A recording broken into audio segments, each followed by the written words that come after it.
Ayon sa kasulatan, ayon sa mga nakaraan, ayon sa mga nangyayari noon at sa nangyayari ngayon, tayong mga Pilipino raw ay may ugaling magnanakaw. Mula pa nung unang panahon hanggang sa kasalukuyan, ito kaya'y totoo, ito kaya'y nangyayari, ito kaya'y nangyayari noon, nangyayari din kaya ngayon, ito kaya'y dahil na rin sa ating katamaran, hindi tapat sa gawain at sa iba'y nakikinabang. Tingnan mo ang iyong sarili, suriin mo ang iyong ginagawa. Ikaw ba'y isang magnanakaw, ang taong mapagsamantala? Hindi nagpapapawis, hindi lumuluha, ginagamit ang galing sa hindi tamang gawa.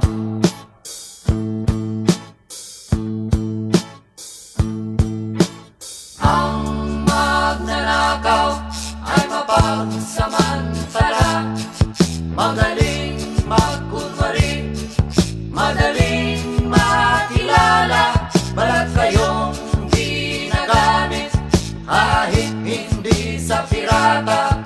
Magnanakaw pa rin ang nakikita sa kanya.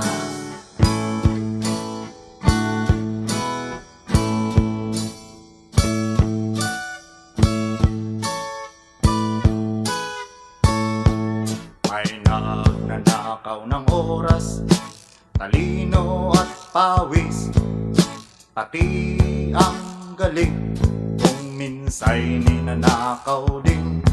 Ano kaya ang dapat gawin? Ngayong alam na natin, dahil na rin ba sa katamaran, hahayaan na lang ba natin? Tingnan mo ang iyong sarili, suriin mo ang iyong ginagawa. Ikaw ba'y isang magnanakaw, ang taong mapagsamantala?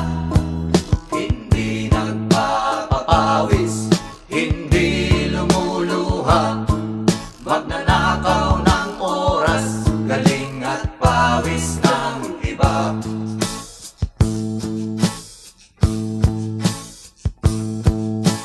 Ang magnanakaw ay mapagsamantala, magaling magkunwari, madaling makilala, balat kayong ginagamit kahit hindi sa pirata. Magnanakaw